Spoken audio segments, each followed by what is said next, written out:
अब वर्णक्रम रेखाओं का डॉपलर विस्तृतीकरण पे बात करते हैं। इसको आप इस वीडियो से समझने की कोशिश कीजिए। अगर आप समझ नहीं पाएंगे तो इसको हम लोग क्लास में फिर से डिस्कस कर लेंगे। तो ये Doppler broadening of spectral line में एक चीज ये समझिए आप कि मैक्सवेल बोल्ट्जमैन के वेग वितरण का संख्यात्मक मान प्रकाश के डॉपलर प्रभाव से ज्ञात किया जा सकता है।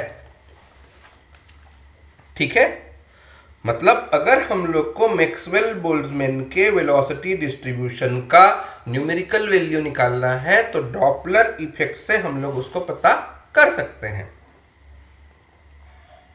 क्लियर है? आइडियली आदर्श रूप से जो अलग अलग एलिमेंट होते हैं, जो अलग अलग तत्व होते हैं, उनकी जो स्पेक्ट्रल लाइंस हैं वो बहुत फाइन होती हैं। फाइन कहने का मतलब क्या है? उनका थिकनेस यानी कि मोटाई लगभग नगण्य होती है या नहीं होती। ठीक है, ये आदर्श केस हुआ। लेकिन अगर प्रायोगिक रूप से या एक्सपेरिमेंटली आप देखें तो ये पाएंगे कि जो स्पेक्ट्रल लाइंस हैं अलग अलग तत्वों के, अलग अलग एलिमेंट के, उसमें कुछ मोटाई होती है। तो यहां दो क्वेश्चन है। पहला ये कि मोटाई क्यों नहीं होगी, थिकनेस क्यों नहीं होगा, और थिकनेस क्यों होता है। दो प्रश्न आ रहे हैं ना। आइडियली ये कहना है कि जो एलिमेंट के स्पेक्ट्रल लाइन होंगे उनका थिकनेस नेग्लिजिबल होगा, उनकी मोटाई नगण्य होगी। प्रश्न आया क्यों? और दूसरा मैं ये भी कह रहा हूं कि प्रायोगिक रूप से कुछ न कुछ थिकनेस होता है। फिर से वही प्रश्न क्यों? देखिए, अगर मोटाई कहें या थिकनेस कह दें वो नेग्लिजिबल है, इसका मतलब यह हुआ कि स्थिर अवस्था में कोई परमाणु एक निश्चित आवृत्ति के स्पेक्ट्रम रेखाएं उत्सर्जित करता है। क्लियर हुआ? क्लियर हुआ? स्टेशनरी स्टेट में एलिमेंट क्या करेंगे? एक फिक्स्ड फ्रीक्वेंसी के स्पेक्ट्रल लाइन एमिट करते हैं। और मोटाई क्यों दिखता है? तो ये जो फिक्स फ्रीक्वेंसी का है जो एमिट हो रहा है वो ड्यू टू डॉपलर इफेक्ट उतना फ्रीक्वेंसी नहीं होकर के कुछ एक्सेस फ्रीक्वेंसी दिखने लगता है। अगर मैं ये कहूं कि एक्चुअल में जो एलिमेंट से फ्रीक्वेंसी एमिट हो रही है वो f0 है, तो डॉपलर इफेक्ट के कारण जो आप लोग को दिखता है, जो हम लोग को दिख रहा होता है, वो फ्रीक्वेंसी f0 नहीं है। वो फ्रीक्वेंसी कितना हो जाता है? f0 1 plus v by C. v by C याद आया डॉपलर इफेक्ट 11th वाला केस। तो डॉपलर इफेक्ट से क्या होगा? फ्रीक्वेंसी f0 नहीं होकर के f0 की जगह 1 प्लस वी बाई सी दिखाई देता है, इसलिए उसमें कुछ थिकनेस होगा। और यहां जो लाइट एमिट करने वाले एलिमेंट हैं, लाइट एमिट करने वाले एटम और मॉलिक्यूल्स हैं, वो क्या करते हैं? स्थिर नहीं रहते, रेस्ट में नहीं रहते, स्टेशनरी नहीं होंगे, बल्कि उनका वेलोसिटी रेंज माइनस इनफाइनाइट से प्लस इनफाइनाइट तक होता है। ठीक है, इसी चीज को आप लोग यूज किए थे कहां? वेलोसिटी डिस्ट्रीब्यूशन में। तो यहां माइनस इनफाइनाइट से प्लस इनफाइनाइट तक के रेंज में ये एटम या मॉलिक्यूल्स मूव करते रहते हैं। ठीक है, ठीक। तो यहां आप इसको लिख लीजिएगा इस तरीके से। ठीक है, आपको फ्रीक्वेंसी f0 नहीं बल्कि f0 1 plus v by C feel होता है। क्लियर हुआ? v क्या हुआ? ये एटम या मॉलिक्यूल्स के टूवर्ड्स ऑब्जर्वर वेलोसिटी है ना? क्लियर हुआ?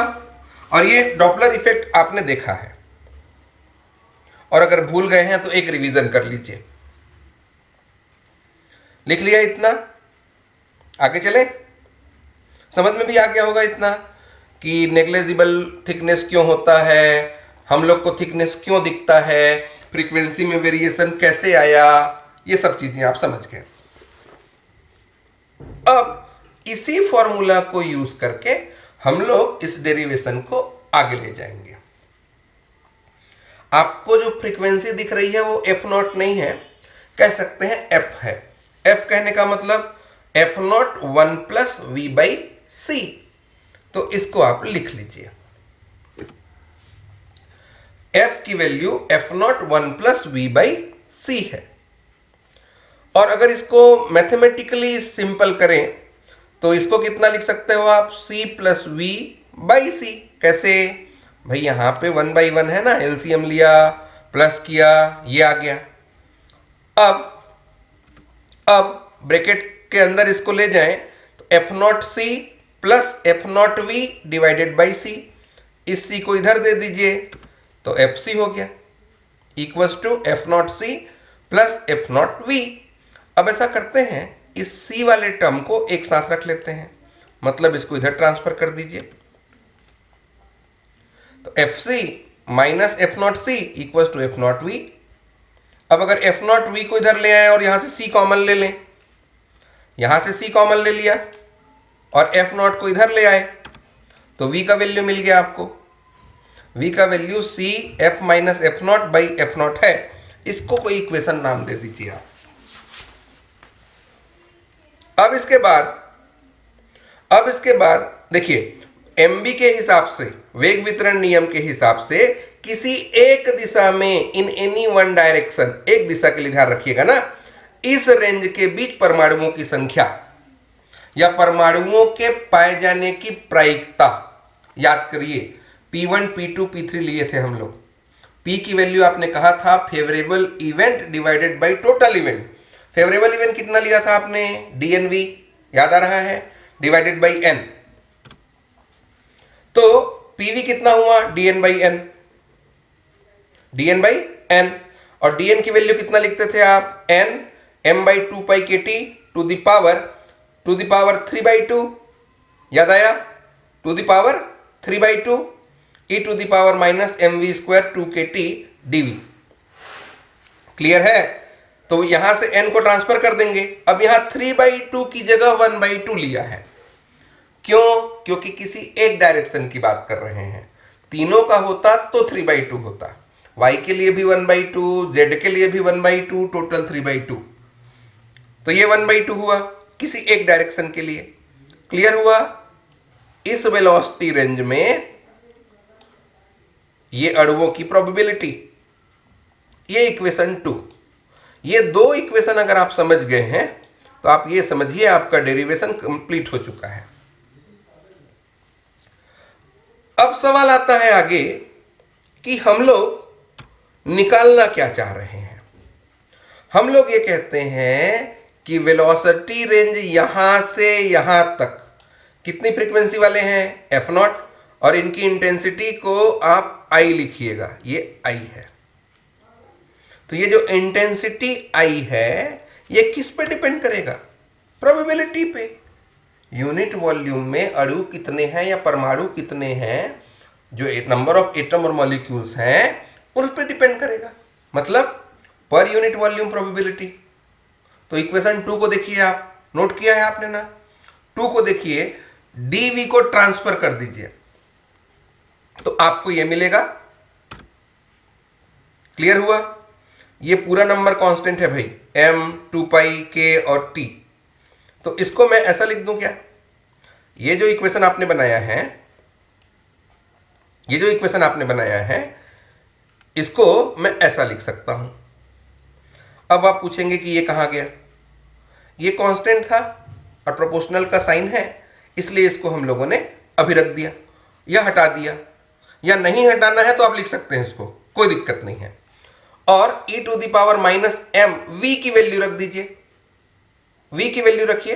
v अभी अभी आपने निकाला ना, कितना निकाला, f minus F not C by F not, और उसको स्क्वायर कर देंगे तो क्या बचा, i is proportional to e to the power minus m by 2 KT f minus F not square C square by F not का square.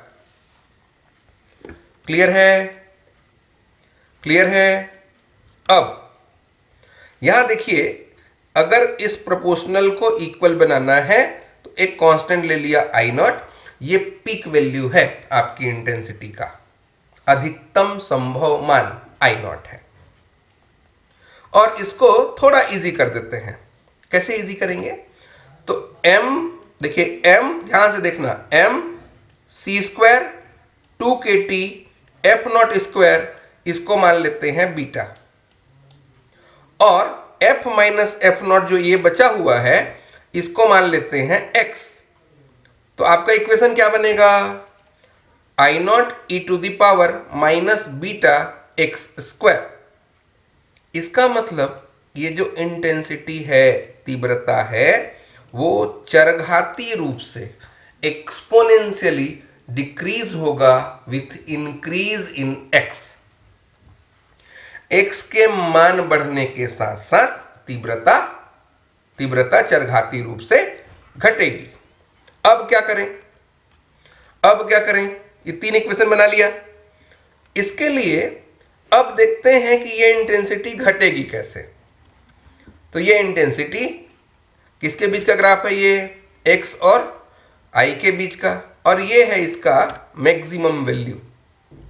ठीक, तो x के साथ i की वैल्यू चेंज हो रही है।